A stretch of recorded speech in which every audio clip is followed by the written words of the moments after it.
What do you do when you find an HLA typing result like this? Or like this?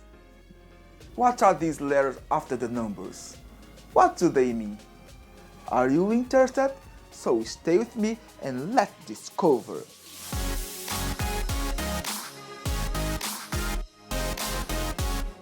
Hello guys, welcome to the HLA channel. My name is Gustavo Milson. I've worked in an HLA lab for more than 14 years and now I'm trying to share some of my knowledge with you all. It is very important to me as I'm trying to learn more concepts about HLA and remembering old concepts and trying to learn about new concepts, new technologies, new approaches, new everything about HLA. Okay? However, in this video, I'd like to talk about a simple but interesting question. If you are a hematologist or a kidney transplant surgeon or a biologist who works in an HLA lab, you have certainly come across an HLA result with these letters. These letters refer to Nmdp codes. First of all, Nmdp stands for National Marrow Donor Program. The Nmdp is a bone marrow donor bank program in the United States, and it does much to facilitate transplantation. Today, we can find the Nmdp through the Be the Match website. Some time ago, HLA typing was not done in high resolution. Today, we have techniques such as Sanger sequencing and NGS that provide us with a specific results. Here, we have an allele-specific result, where it is possible to identify genetic sequence of this allele with more details. But this was not always possible. Some older molecular techniques, such as PCR-SSP and PCR-SSO, were not able to identify the entire DNA sequence. When I say old, that is not that old, as these techniques are still widely used in many labs. It is just to contextualize these techniques in time. The PCR-SSO, which when it was popularized in HLA laboratories, was considered a medium resolution test, and it was not able to identify the entire nucleotide sequence of the DNA and was concerned with identifying only mutations in exons 2 and 3 for the HLA class 1 genes and only exon 2 in the HLA class 2 genes. Thus, it identified key regions of DNA that could tell us about the allelic groups, but didn't tell us about the specific alleles. For example, SSO identifies very well whether a person has HLA B55, but it doesn't have enough tools to distinguish between 5501, B5502, 5505, etc. Let's work with a real result. Here we have a result with many possibilities. This is the result that PCR-SSO released. We know that this result is from the HLA B55 allele group, but we have all these specific alleles that could not be distinguished by the PCR-SSO. It is a limitation of the technique. When you look at these results, you don't know if this patient is B5501 or B5560, for example. And work with these huge possibilities of numbers is complicated, confusing, and can lead to errors. So we have the Nmdp code to help us out.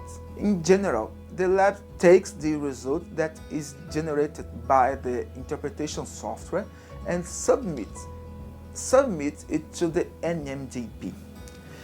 Nmdp will return with a code, and the laboratory will release the results with this code in the report. So, if you get an HLA-B55 AAGUG results, you already know that this code refers to these alleles. It is not possible to confirm the specific allele typing of this patient, perhaps by frequency in the population.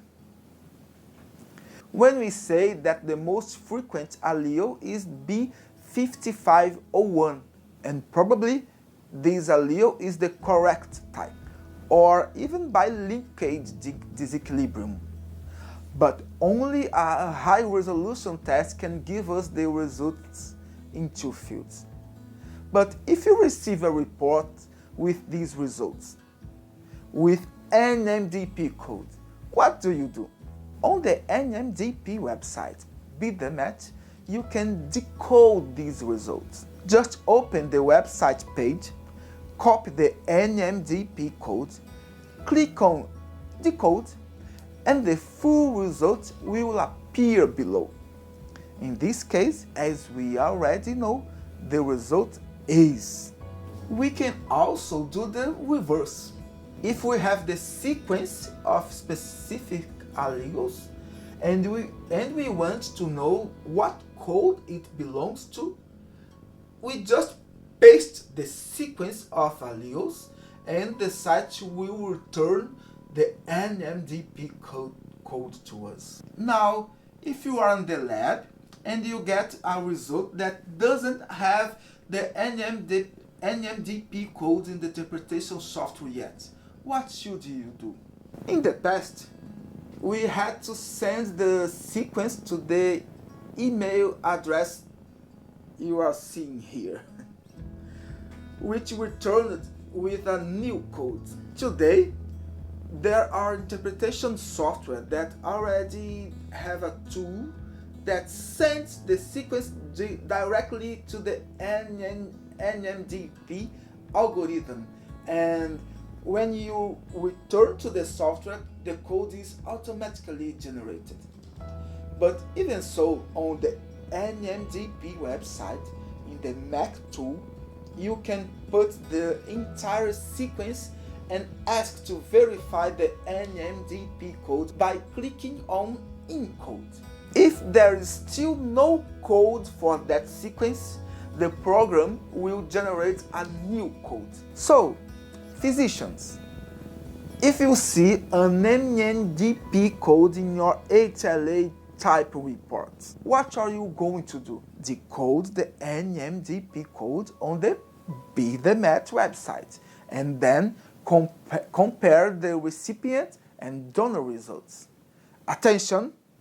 You will never compare one Nmdp code to the another one, right? If you see something like this, we have here the receptor and donor 1 and donor 2. You will never say that these donors don't match the receptor.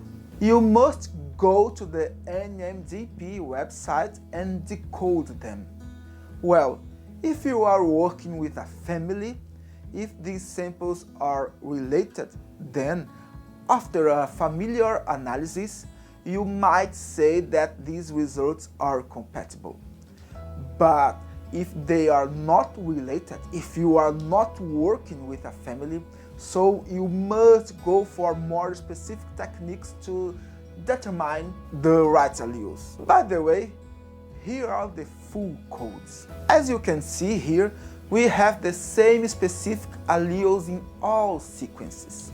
Therefore, if you are working with a family, siblings, fathers and sons, after familiar analysis to confirm if they share the same haplotypes, you can say they are compatible. If not, only a high-resolution test will solve this. This was a short and simple video to show you the Nmdp codes. I was remembering my time in the lab when many physicians and new technologists in the lab have had these doubts, had these questions about Nmdp. So I decided to make this video and maybe it helps someone. I hope you enjoy it. In my first video in English to the channel, I received many comments from my company mates, and I would like to thank very much to my friends. I was very worried about my English, my strong accent, my language mistakes, but after that video, I could see where I can improve my vocabulary to say the words correctly. And then after seeing some posts on LinkedIn and some comments on LinkedIn, I was encouraged to keep learning and keep making videos. Even with a strong accent, even with some mistakes, it represents my efforts in getting better and better my English and learning HLA.